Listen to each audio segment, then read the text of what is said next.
Two men in the year 1092 stood on the ramparts of a medieval castle, the Eagle's Nest, perched high upon the crags of the Persian mountains. The personal representative of the emperor and the veiled figure who claims to be the incarnation of God on earth, Hasan, son of Sabah, Sheikh of the mountains and leader of the assassins, spoke, quote, "You see that devotee standing guard on yonder turret top? Watch," unquote. He made a signal.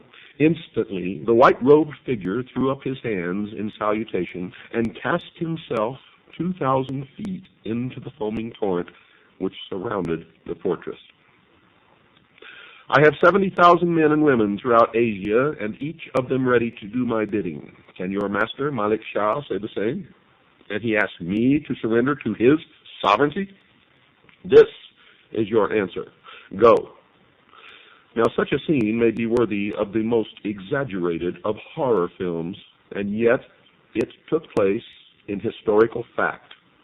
The only quibble made by the chronicler of the time was that Hasan's devotees numbered only about 40,000. How this man Sabah came by his uncanny power and how his devotees struck terror into the hearts of men from the Caspian to Egypt is one of the most extraordinary of all tales of the secret societies, the mysteries. Today, the sect of the Hashshashin, our druggers, still exists in the form of the Ismailis, our Ishmaelites, whose undisputed chief, endowed by them with divine attributes, is the Aga Khan. Like many another secret cult, the assassin organization was based upon an earlier association. And in order to understand how they worked and what their objectives were, we must begin with these roots. It must be remembered, dear listeners, that the followers of Islam in the 7th century A.D. split into two divisions: the Orthodox, who regard Muhammad as the bringer of divine inspiration, and the Shias, who consider that Ali, his successor, the fourth Imam or leader, was more important. It is with the Shias that we are concerned here. From the beginning of the split in the early days of Islam, the Shias relied for survival upon secrecy, organization, and initiation. Although the minority party in Islam, they believed that they could overcome the majority and eventually the whole world by superior organization and power. To this end, they started a number of societies which practiced secret rites in which the personality of Ali was worshipped, and whose rank and file were trained to struggle above all for the accomplishment of world dominion. One of the most successful secret societies which the Shias founded was centered around the abode of learning in Cairo, which was the training ground for fanatics who were conditioned by the most cunning methods to believe in a special divine mission. In order to do this, the original democratic Islamic ideas had to be overcome by skilled teachers acting under the orders of the Caliph of the Fatimites who ruled Egypt at that time. Members were enrolled on the understanding that they were to receive hidden power and timeless wisdom, which would enable them to become as important in life as some of the teachers. And you find these same precepts in every branch, in every nationality, on every continent where the mysteries prevail. The Caliph saw to it that the instructors were no ordinary men. The supreme judge was one of them. Another was the commander-in-chief of the army. A third, the minister of the court. There was no lack of applicants.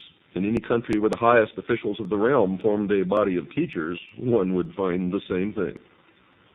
Classes were divided into study groups, some composed of men, others of women, collectively termed assemblies of wisdom. All lessons were carefully prepared, written down, and submitted to the Caliph for his seal. At the end of the lecture, all present kissed the seal. For did the Caliph not claim direct descent from Muhammad through his son-in-law Ali, and thence from Ishmael, the seventh Imam? He was the embodiment of divinity, far more than any Tibetan Lama ever was. The university, lavishly endowed and possessing the best manuscripts and scientific instruments available, received a grant of 250,000 gold pieces annually from the Caliph. Its external form was similar to the pattern of the ancient Arab universities, not much different from Oxford, but its real purpose was the complete transformation of the mind of the student. Students had to pass through 9 degrees of initiation, the same number that are claimed in the York Rite of Freemasonry.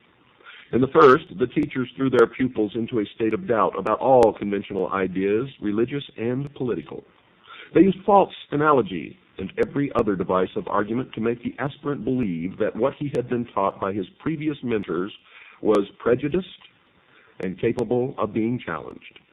The effect of this, according to the Arab historian Makrizi, was to cause him to lean upon the personality of the teachers as the only possible source of the proper interpretation of facts. At the same time, the teachers hinted continually that formal knowledge was merely the cloak for hidden, inner, and powerful truth, whose secret would be imparted when the youth was ready to receive it.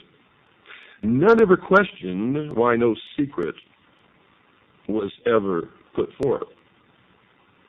This confusion technique was carried out until the student reached the stage where he was prepared to swear a vow of blind allegiance to one or other of his teachers.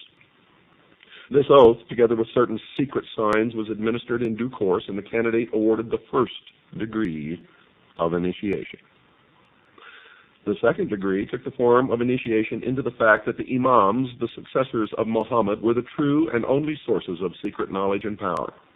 Imams inspired the teachers. Therefore, the student was to acknowledge every saying and act of his appointed guides as blessed and divinely inspired. In the third degree, the esoteric names of the 7 imams were revealed, and the secret words by which they could be conjured, and by which the powers inherent in the very repetition of their names could be liberated and used for the individual, especially in the service of the sect. In the fourth degree, the succession of the 7 mystical lawgivers and magical personalities was given to the learned. These were characterized as Adam, Noah, Abraham, Moses, Jesus, Muhammad, and Ishmael. There were 7 mystical helpers: Seth, Shem, Ishmael, Aaron, Simon, Ali, and Muhammad, the sons of Ishmael. This last was dead, but he had a mysterious deputy who was the Lord of the time, authorized to give his instructions to the people of truth, as the Ismailis called themselves. This hidden figure gave the caliph the power to pretend that he was acting under even higher instructions. The fifth degree named 12 apostles under the 7 prophets, whose names and functions and magical powers were described. In this degree, the power to influence others by means of personal concentration was supposed to be taught. One writer claims that this was done merely by the repetition for a period of 3 years to train the mind of the magical word Zabti. To obtain the 6th degree involved instructions in the methods of analytical and destructive argument, in which the postulant had to pass a very stiff examination. The 7th degree brought revelations of the great secret that all humanity and all creation were one, and every single thing was a part of the whole, which included the creative and destructive power, the androgynous God.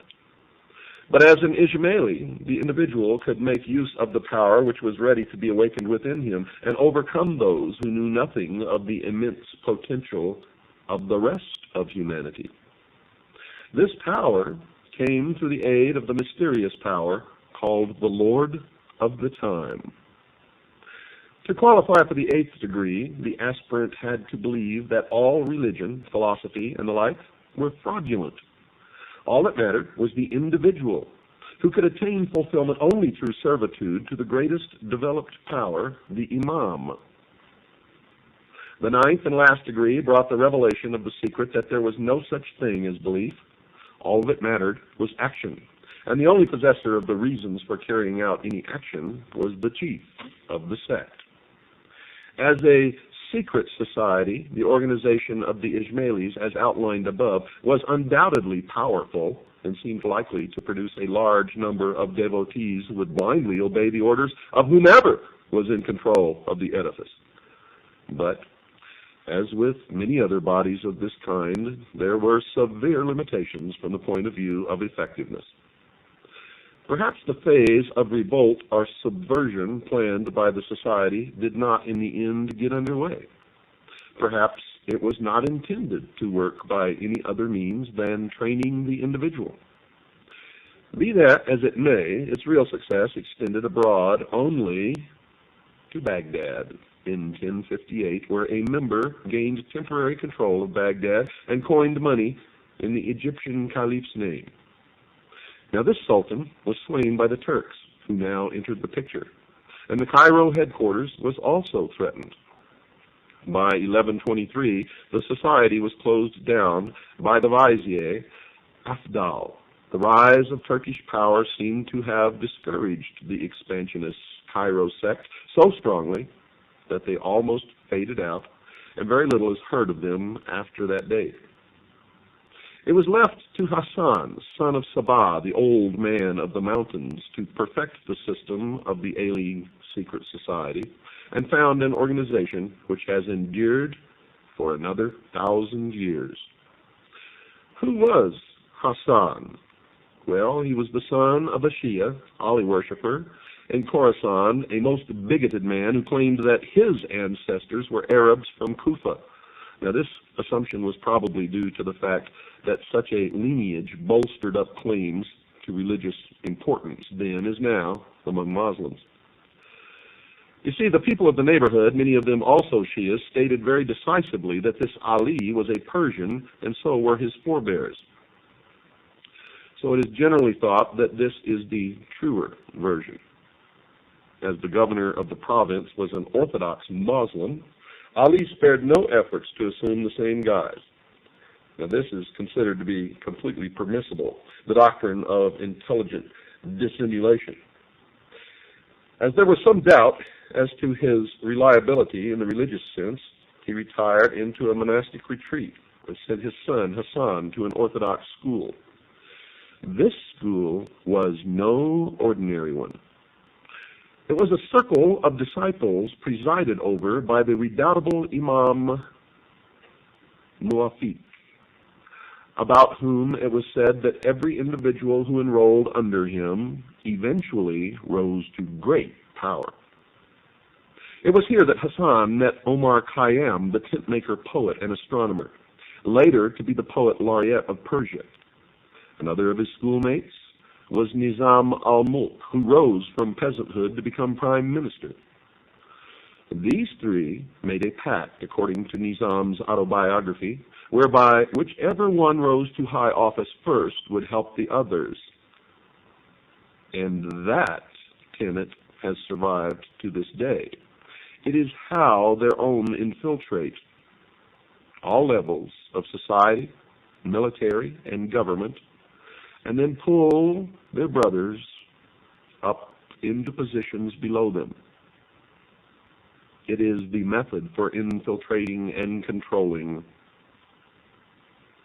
large masses, populations, governments, military organizations, and society as a whole. Nizam, the courtier, became vizier to Alp Arslan, the Turkish Sultan of Persia, in a very relatively short time.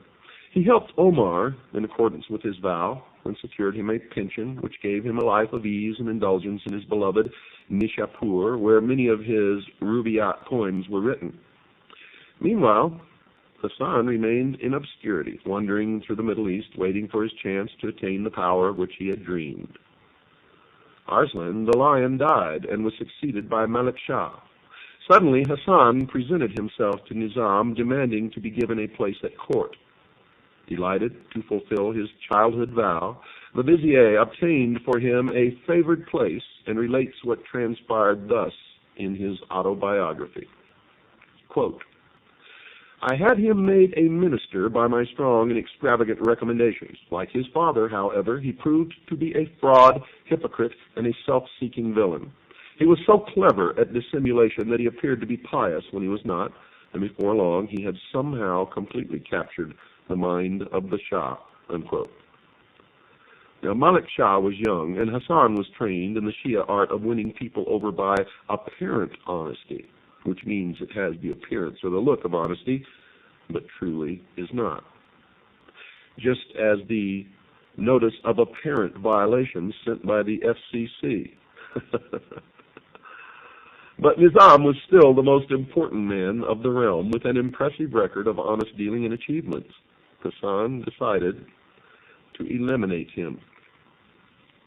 The king had asked in that year, 1078, for a complete accounting of the revenue and expenditure of the empire, and Nizam told him that this would take over a year. Hasan, on the other hand, claimed that the whole work could be done in 40 days and offered to prove it. There's that 40 days again. The task was assigned to him, and the accounts were prepared in the specified time. Something went wrong at this point. The balance of historical opinion holds that Nizam struck back at the last moment, saying, quote, "By Allah, this man will destroy us all unless he is rendered harmless, though I cannot kill my playmate," unquote. And whatever the truth may be, it seems that Nizam managed to have such disparities introduced into the final calligraphic version of the accounts that when Hasan started to read them, they appeared so absurd that the Shah, in fury, ordered him to be exiled. As he had claimed to have written the accounts in his own hand, Hasan could not justify their incredible deficiency and could not slough the blame off upon his friend. Hasan had friends in Isfahan, where he immediately fled. There survives a record of what he said there, which sheds interesting light upon what was in his mind. One of these friends, Abu al-Fazal, notes that Hasan, after reciting the bitter tale of his downfall, shouted these words in a state of uncontrollable rage. Quote, "If I had just two devotees who would stand by me, then I would cause the downfall of that Turk and that peasant," unquote. Fazal concluded that Hasan had taken leave of his senses and tried to get him out of this ugly mood. Hasan took umbrage and insisted that he was working on a plan and that he would have his revenge. He set off for Egypt, there to mature his plans. Fazal was himself later to become a devotee of the assassin chief, and Hasan, 2 decades later, reminded him of that day in Isfahan. "Here I am at Alamut, master of all I survey and more. The Sultan and the peasant vizier are dead. Have I not kept my vow? Was I the madman you thought me to be? I found my 2 devotees who were necessary to my plans," unquote. Hasan himself takes up the story of how his fortunes fared after the flight from Persia.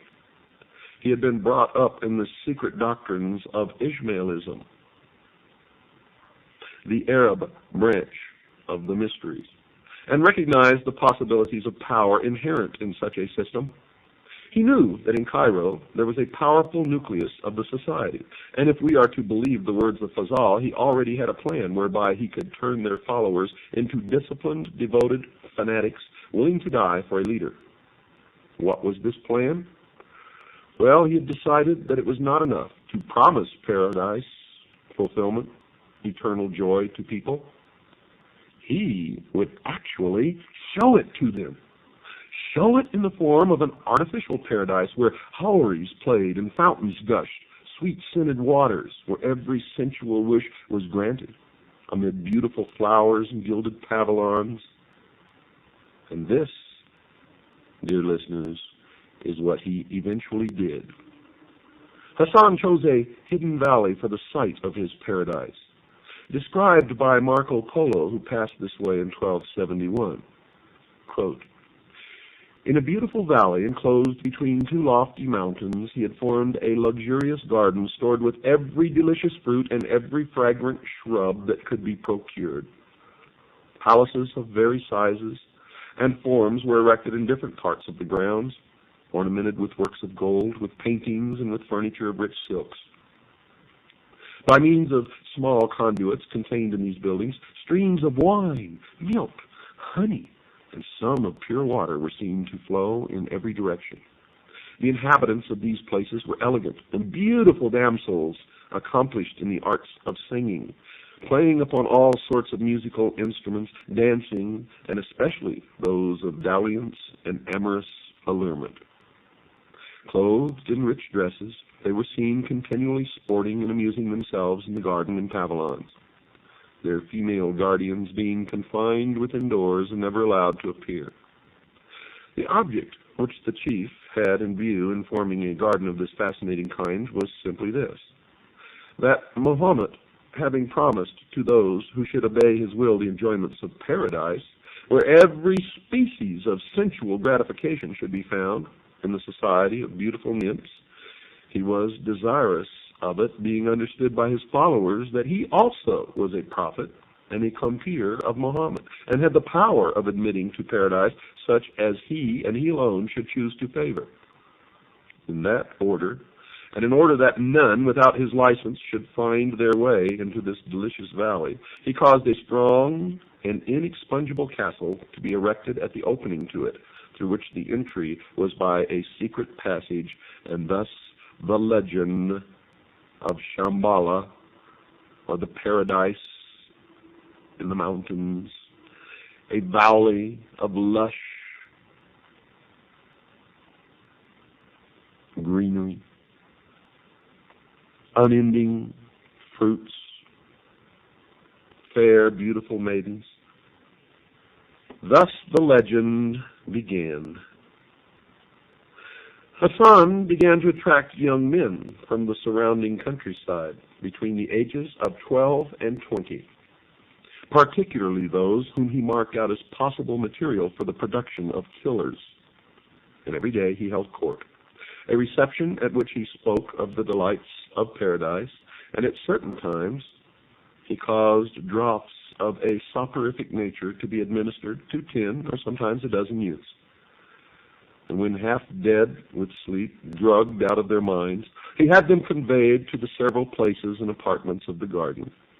Upon awakening from this state of lethargy, their senses were struck by all the delightful objects, and each perceiving himself surrounded by lovely damsels, singing, playing, and attracting his regards by the most fascinating caresses, serving him also with delicious viands and exquisite wines, until, intoxicated with excess and enjoyment, amidst actual, real rivers of milk and wine, he believed himself assuredly in paradise, and felt an unwillingness to relinquish its delights. When 4 or 5 days had thus been passed, they were thrown once more into a state of somnolency, drugged and carried out of the garden. Then, upon being carried to his presence and questioned by him as to where they had been, their answer was, "In paradise, through the favor of your highness."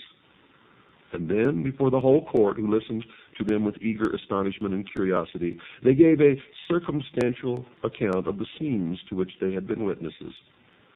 The chief, thereupon addressing them, said, quote, "We have the assurance of our prophet that he who defends his Lord shall inherit paradise. And if you show yourselves to be devoted to the obedience of my orders, that happy lot awaits you." Unquote. Now, suicide was at first attempted by some to be able to return to the paradise that they had just left, not knowing that it was an illusion. But the survivors were early told that only death in the obedience of Hasan's orders could give the key to paradise. In the 11th century, it was not only credulous Persian peasants who would have believed such things were true. Even among the more sophisticated people, the reality of the gardens and houris of paradise were completely accepted.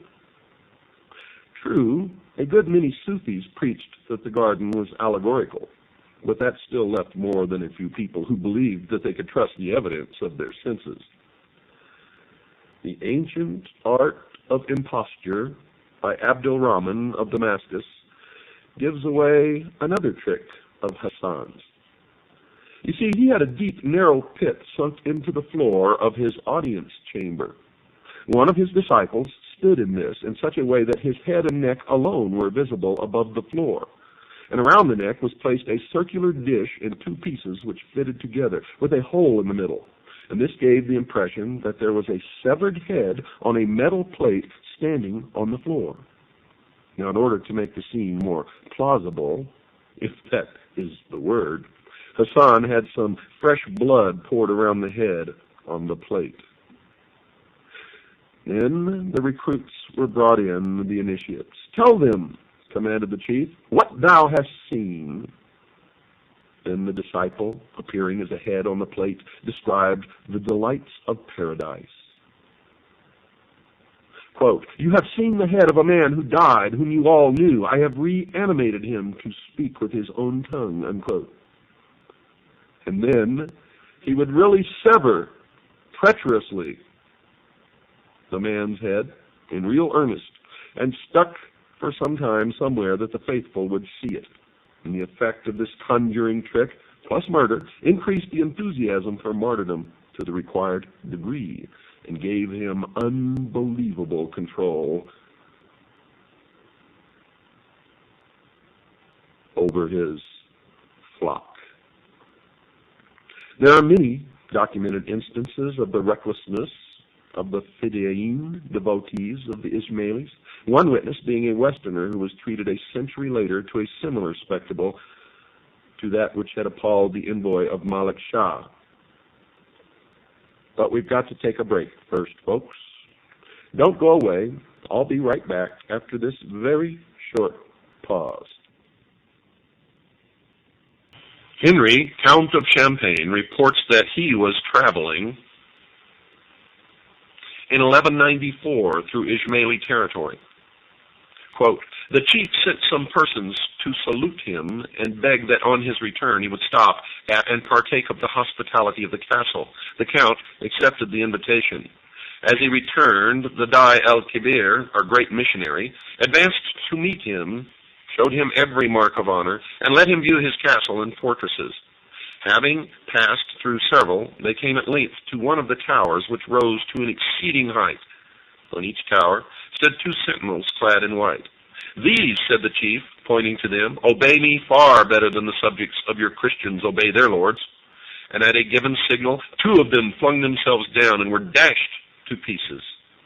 'If you wish,' said he to the astonished count, 'all my white ones shall do the same.' The benevolent count shrank from the proposal and candidly avowed that no Christian prince could presume to look for such obedience from his subjects. When he was departing with many valuable presents, the chief said to him meaningly, 'By means of these trusty servants, I get rid of the enemies of our society,' unquote. Now, further details of the mentality of Hasan are given in what is supposed to be an autobiographical account of his early days. And it probably is, in fact, such because the method of his conversion does seem to follow the pattern which has been observed in fanatics of whatever religious or political persuasion. He was, he says, reared in the belief of the divine right of the imams by his father. He early met an Ismaili missionary, Emir Derived, with whom he argued strenuously against the emir's particular form of the creed. Then, sometime later, he went through a bout of severe illness in which he feared to die and began to think that the Ismaili doctrine might really be the road to redemption and paradise. If he died unconverted, he might be damned. Thus it was that as soon as he recovered, he sought out another Ismaili propagandist, Abu Najam, and then others. Eventually, he went to Egypt to study the creed at its headquarters. He was received with honor by the Caliph due to his former position at the court of Malik Shah. In order to increase their own importance, the high officials of the court made a good deal of public play of the significance of the new convert, but this fact seemed in the end to help Hasan more than it did them. He entered into political intrigue and was arrested, then confined in a fortress. No sooner had he entered the prison than a minaret collapsed, and in some unexplained way this was interpreted as an omen that Hasan was in reality a divinely protected person. The Caliph, hurriedly making Hasan a number of valuable gifts, had him put aboard a ship sailing for northwest Africa. This gave him the funds which he was to use for setting up his paradise, and also, through some quirk of fate, the disciples whom he sought. A tremendous storm blew up, terrifying the captain, crew, and passengers alike. Prayers were held, and Hasan was asked to join. He refused. Quote, "The storm is my doing. How can I pray that it abate?" Unquote, he asked. And then says this, quote, "I have indicated the displeasure of the Almighty. If we sink, I shall not die, for I am immortal. If you want to be saved, believe in me, and I shall subdue the winds." Unquote. Well, at first, the offer was not accepted. Presently, however, when the ship seemed on the point of capsizing, the desperate passengers came to him and swore eternal allegiance. Hasan was still very calm and continued so until the storm abated.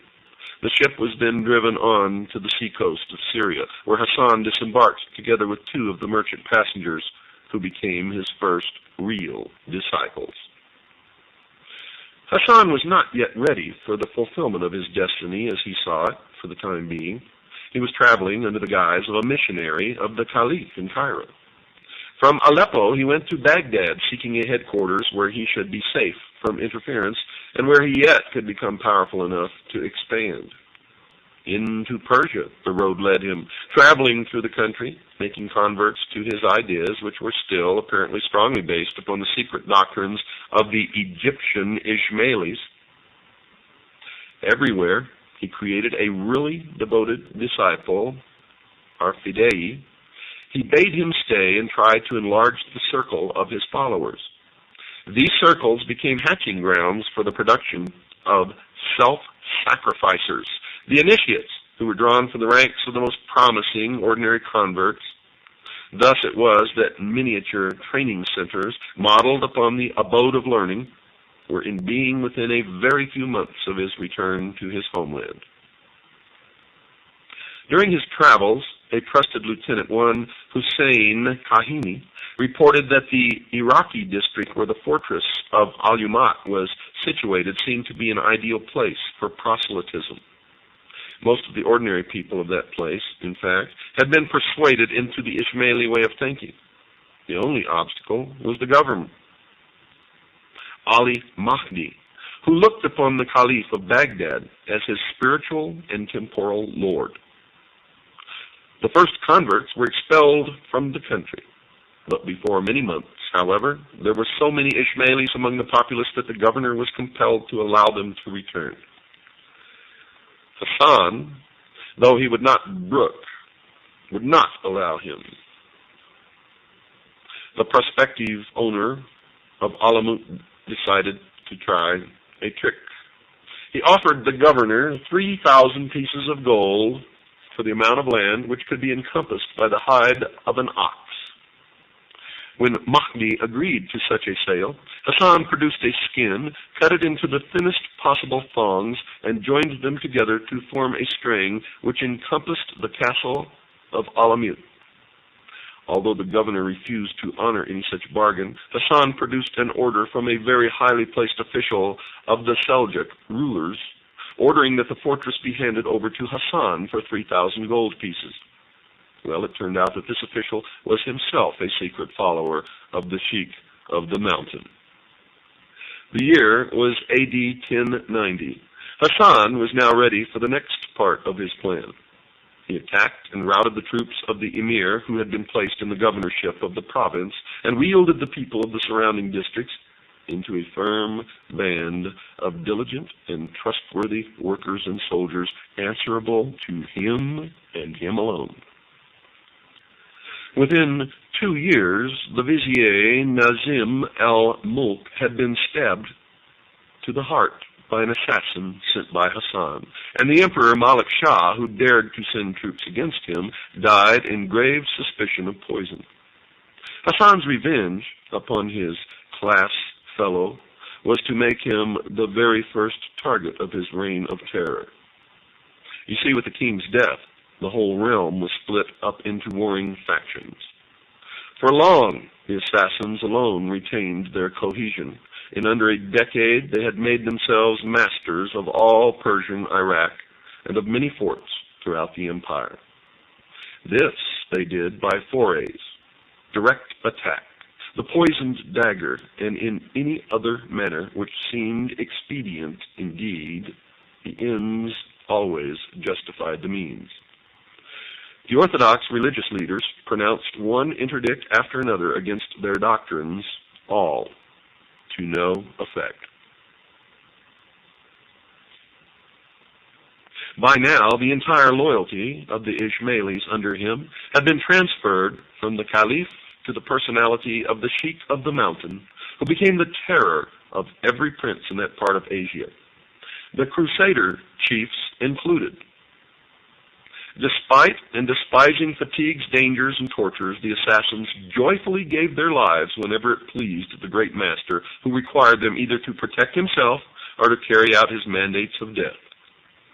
The victim, having been pointed out, the faithful, clothed in a white tunic with a red sash, the colors of innocence and blood, went on their mission without being deterred by distance or danger. Having found the person they sought, they awaited the favorable moment for slaying him, and their daggers very seldom ever missed their aim. Richard the Lionheart was at one time accused of having asked the Lord of the Mountain to have Conrad of Montferrat killed, a plot which was carried out thus, quote, "Two assassins allowed themselves to be baptized, and placing themselves beside him, seemed intent only on praying. But the favorable opportunity presented itself. They stabbed him, and one took refuge in the church. But hearing that the prince had been carried off still alive, he again forced himself into Montferrat's presence, and stabbed him a second time, and then expired without a complaint, amidst refined tortures," unquote.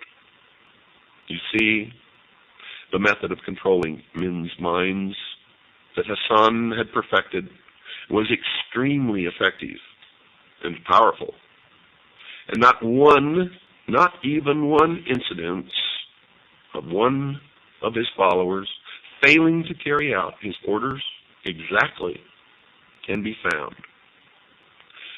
The order of the assassins had perfected their method of securing the loyalty of human beings to an extent and on a scale which has seldom been paralleled. The assassins carried on the battle on two fronts. You see, they fought whichever side in the crusade served their purposes. They fought with the Knights Templar, and they fought against the Knights Templars. At the same time, they continued the struggle against the Persians. The son and successor of Nizam al-Mulk was laid low by an assassin dagger. The Sultan, who had succeeded his father, Malik Shah, and gained power over most of his territories, was marching against them. One morning, however, he woke with an assassin weapon stuck neatly into the ground near his head. Within it was a note warning him to call off the proposed siege of Alamut. Well, he came to terms with the assassins after that, powerful ruler though he undoubtedly was. You see, the assassins eventually had what amounted to a free hand in exchange for a pact by which they promised to reduce their military power. It was during their pacts, their treaties, their battles with the Knights Templars, that many, some say most, some few even say all, of the Knights Templars were initiated into the mysteries. Hasan lived for 34 years after his acquisition of Alamut. On only 2 occasions since then had he even left his room. Yet he ruled an invisible empire as great and as fearsome as any man before or since, they say. But his empire may still exist today, changed and melded with other sects of the mysteries. Hasan seemed to realize that death was almost upon him and calmly began to make plans for the perpetual continuance, folks, of the order of the assassins. And we now begin the latter days of the assassins, which we will not finish in this hour, but will finish in the next. The ruler of one of the most terrifying organizations the world has ever known was without a lineal successor. In fact, he had had both of his sons killed, one for carrying out an unauthorized murder, and the other for drinking wine. certainly a case of do as I say, not as I do. He called his two most trusted lieutenants from the strongholds which they maintained on his behalf, Kia Buzurg Umid, Kia of Great Promise, and Abu Ali of Qazwin. Kia was to inherit the spiritual and mystical aspect, while Abu Ali attended to the military and administrative affairs of the order. It is said that Hasan bin Sabah died almost immediately afterwards in 1124 at 90 years of age, having given the world a new word, assassin. Assassin in Arabic signifies guardians, and some commentators have considered this to be the true origin of the word guardians of the secrets, which the Knights Templar took to Europe. The organization of the order under Hasan called for missionaries, friends, who were disciples, and devotees. The last group had been added by Hasan to the Ismaili original, and these were the trained killers. Fedavis wore white with a girdle cap or boots of red. In addition to careful coaching in where and when to place the dagger in the victim's bosom, they were trained in such things as languages, the dress and manners of monks, merchants, and soldiers, any of whom they were ready to impersonate in carrying out their mission. The chief was known as Sayyidna, which means our prince or leader, and popularly, because of the mountain stronghold of Alamut, as the Sheikh of the mountain. Now, Alamut, or the stronghold on the mountain, was also known as the Eagle's Nest. And this is what Hitler named his mountain retreat. And there's also an Eagle's Nest near Santa Barbara, California, which very few people know anything about yet. Now, the Sheikh of the mountain is the figure referred to in Crusaders' writings as Sidney, or Sinex di Monte, the first word being a literal translation of the word pir, Persian for ancient or sage. There were three great missionaries who ruled three territories. After the Friends and Fedavis came to the Laziks, aspirants who were being trained for membership of the society but were as yet uninitiated. The Hasan reduced the original number of degrees of initiation from 9 to the mystical number of 7. A similar number of regulations formed the rules of the order. This, in fact, comprised the working plan of the spreading of the faith. The first rule was that the missionary must know human psychology in such a way as to be able to select suitable people for admission to the cult, and was summed up in the mnemonic, quote, cast no seed upon rocks, unquote. The second rule of procedure was the application of flattery and gaining the confidence of the prospective member. Third came the casting of doubt into the mind by superior knowledge. Fourthly, the teacher must apply an oath to the student never to betray any of the truths which were to be revealed to him. Now he was told as the fifth stage that Ishmaelism was a powerful secret organization supported by some of the most important figures of the time. After this, the aspirant was questioned and studied to discover whether he had absorbed the opinions of the teacher and attached himself sufficiently into a position of dependence upon his ideas.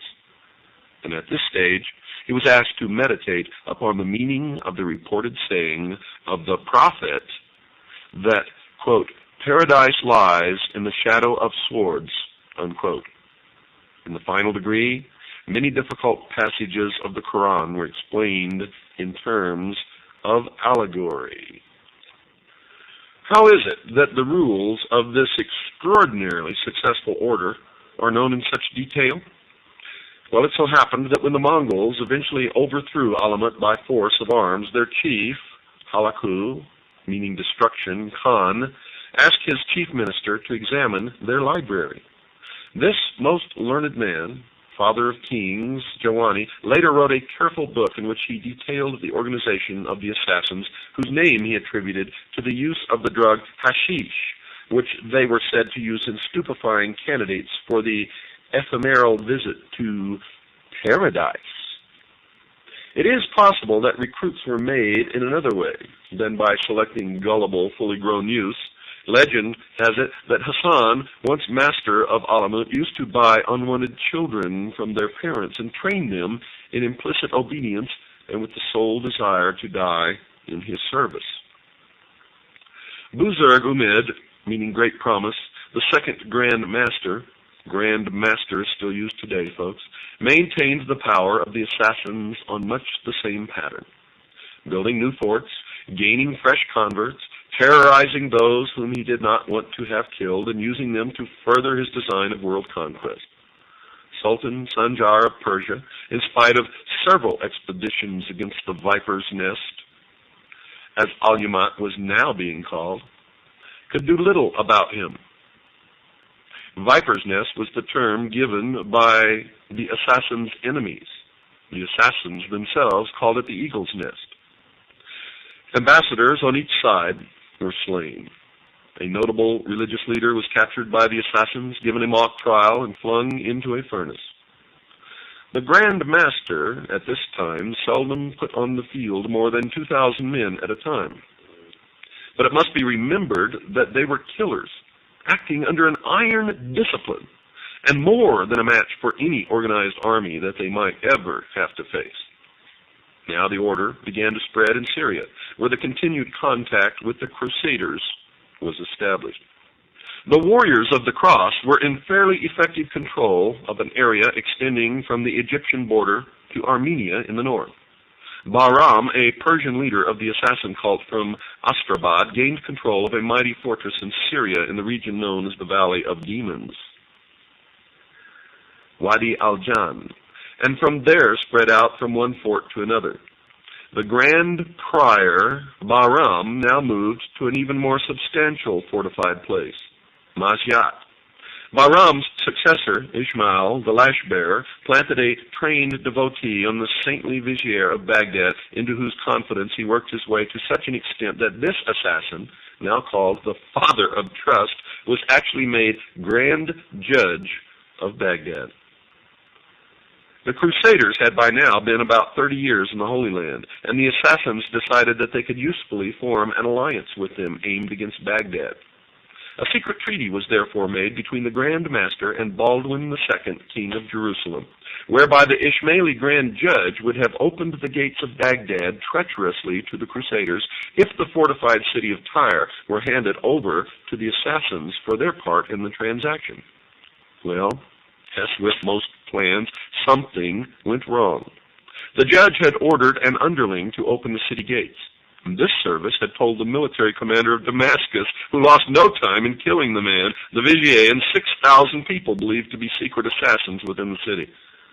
The Damascus garrison fell upon the Crusaders and beat them back in a thunderstorm which the Christian warriors attributed to divine anger at their unworthy pact, and the assassins as an attempt by the power of nature to allow the Crusaders into the city under its cover.